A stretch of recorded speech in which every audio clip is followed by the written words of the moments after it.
Hi friends, சீரக சம்பா அரிசி வச்சு மட்டன் பிரியாணி தான் செய்ய போகிறேன். வீடியோவை வந்து ஸ்கிப் பண்ணாமல் லாஸ்ட் வரைக்கும் பாருங்கள். அப்போ தான் மெஷர்மெண்ட்ஸ் எல்லாமே வந்து கரெக்டாக புரியும். ஃபஸ்ட்டு வந்து ப்ரிப்ரேஷன் ஒர்க்கெல்லாம் பண்ணிடலாம். அதுக்கு வந்து ஒரு பெரிய சைஸ் ஆனியன், ஒரு மீடியம் சைஸ் தக்காளி, அண்ட் தென் இந்த அளவுக்கு இஞ்சி பூண்டு வந்து எடுத்துக்கிட்டிங்கன்னா போதும். இதை வந்து நல்லா ஃபைனாக அரைச்சி எடுத்துக்கோங்க. அண்ட் தென் புதினா வந்து ஒரு கையளவுக்கு எடுத்துக்கோங்க. மல்லி இலை வந்து இந்த அளவுக்கு எடுத்துக்கிட்டிங்கன்னா போதும். இதையும் வந்து நல்லா நம்ம வந்து ஃபைனாக அரைச்சிக்கோங்க. ஏன்னா நம்ம அப்படியே போடும்போது அது வந்து அப்படியே திப்பி திப்பியே தெரியும். இல்லை உங்களுக்கு அதுதான் ஃபைன் அப்படின்னா நீங்கள் அப்படியே கூட யூஸ் பண்ணிக்கலாம். நான் வந்து இங்கே அரைச்சி எடுத்துக்கிறேன்.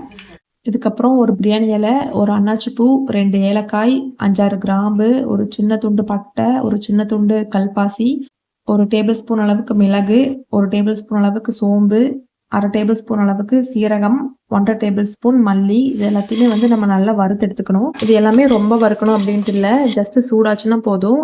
தென் இதுக்கப்புறம் இதை ஆற வச்சுட்டு நல்லா ஃபைன் பவுடராக அரைச்சி எடுத்துக்கோங்க. தென் மட்டன் பீசஸ் எல்லாமே வந்து நல்லா வாஷ் பண்ணி எடுத்துக்கோங்க. இதில் வந்து 750 கிராம் வந்து மட்டன் நான் வந்து ஆட் பண்ணியிருக்கிறேன். இங்கே வந்து சீரக சம்பா அரிசி யூஸ் பண்ணி தான் இந்த பிரியாணி நான் செய்ய போகிறேன். இதுக்கு வந்து 125 ml கப்பில் வந்து 4 கப் அரிசி எடுத்துருக்கிறேன். எக்ஸாக்டாக சொல்லணும் அப்படின்னா 1/2 கிலோ ரைஸ் இருக்கும். நம்மளோட ப்ரிப்ரேஷன் ஒர்க்ஸ் எல்லாம் முடிஞ்சிருச்சு. இதுக்கப்புறமா நம்ம பிரியாணி செய்ய ஸ்டார்ட் பண்ண வேண்டியதான். உங்கள்கிட்ட பிரியாணி பாட் இருந்துச்சுன்னா அதை வச்சுக்கோங்க. இன்கேஸ் இல்லை அப்படின்னா ஒரு குக்கர் எடுத்துக்கோங்க.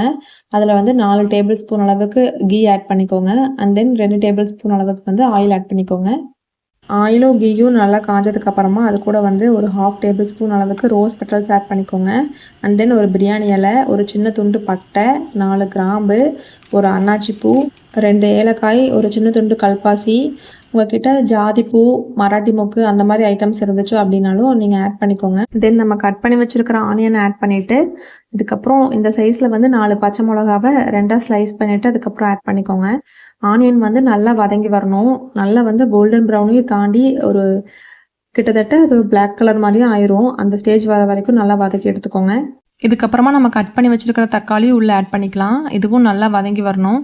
தக்காளி வந்து 1 மட்டும் ஆட் பண்ணிக்கோங்க. அதிகமாக ஆட் பண்ணோம் அப்படின்னா அது வந்து தக்காளி சாப்பாடு மாதிரி ஆயிரும் டேஸ்ட்டு. ஸோ 1 மட்டும் போதும்.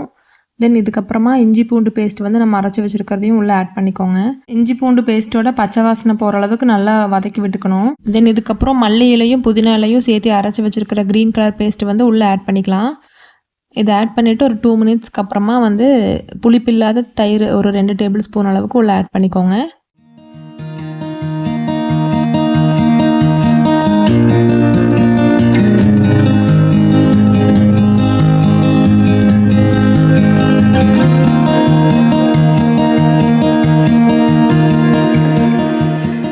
இப்போ நம்ம ஆட் பண்ணினது எல்லாமே நல்லா இந்த அளவுக்கு எண்ணெய் பிரிஞ்சு வதங்கி வரணும். தென் இதுக்கப்புறமா நம்ம வந்து ஒரு பிரியாணி மசாலா வந்து அரைச்சி வச்சுருக்கோம் இல்லையா, அதை வந்து உள்ளே ஆட் பண்ணிக்கோங்க. இது தவிர வேறு எந்த மசாலாவுமே நான் பிரியாணியில் ஆட் பண்ணல. காரத்துக்கு வந்து 4 பச்சை மிளகாய், ஒரு டேபிள் ஸ்பூன் அளவுக்கு மிளகு ஆட் பண்ணியிருக்கிறேன். ஸோ இதுவே வந்து எனக்கு கரெக்டாக இருந்துச்சு. இன்கேஸ் உங்களுக்கு மிளகாய் தூள் ஆட் பண்ணணும் அப்படின்னா நம்ம ஆல்ரெடி ஒரு டேபிள் ஸ்பூன் மிளகு ஆட் பண்ணோம் இல்லையா, அதை வந்து கொஞ்சம் கம்மி பண்ணிவிட்டு மிளகாய் தூள் ஆட் பண்ணிக்கோங்க. இதுக்கப்புறமா நம்ம மட்டன் பீசஸ் எல்லாம் உள்ளே ஆட் பண்ணிக்கலாம். மட்டன் பீஸ் கூடயே வந்து கொஞ்சம் கொழுப்பு ஆட் பண்ணிக்கிட்டீங்க அப்படின்னா நமக்கு எண்ணெயோட அளவுமே வந்து கம்மியாக தான் தேவைப்படும். அண்ட் தென் டேஸ்ட்டுமே வந்து நல்லாயிருக்கும். மட்டன் ஆட் பண்ணதுக்கப்புறமா இது வந்து மசாலாவில் நல்லா கோட் ஆகிற மாதிரி பரட்டி விட்டுக்கோங்க. இப்போ வந்து தண்ணி ஆட் பண்ணிக்கலாம். ஆல்ரெடி க்ரீன் கலரில் ஒரு பேஸ்ட் அரைச்சோம் இல்லையா, அந்த ஜார்லேயே வந்து நான் தண்ணி ஊற்றி எடுத்துக்கிட்டதுனால க்ரீன் கலரில் இருக்குது. இந்த 3/4 கிலோ மட்டன் வந்து வேகிறதுக்கு நான் 4 கப் தண்ணி ஆட் பண்ணியிருக்கிறேன். உப்பு காரமெல்லாம் கரெக்டாக இருக்கான்னு செக் பண்ணிவிட்டு மூடி போட்டு வச்சு ஒரு 3 விசில் விட்டு எடுத்துக்கோங்க. இன்கேஸ் உங்களோட மட்டன் பீசஸ் வந்து ரொம்ப ஹார்டாக இருக்குது அப்படின்னா நீங்கள் இன்னும் 2 விசில் கூட சேர்த்து விட்டுக்கோங்க.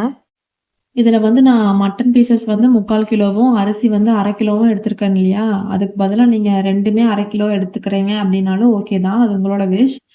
எனக்கு வந்து பிரியாணியில் பீசஸ் அதிகமாக வேணும் அப்படிங்கிறதுனால நான் இந்த மாதிரி எடுத்துருக்கிறேன். உங்களுக்கு எப்படி கன்வீனியண்ட்டாக இருக்கோ நீங்கள் அந்த மாதிரி சூஸ் பண்ணிக்கோங்க.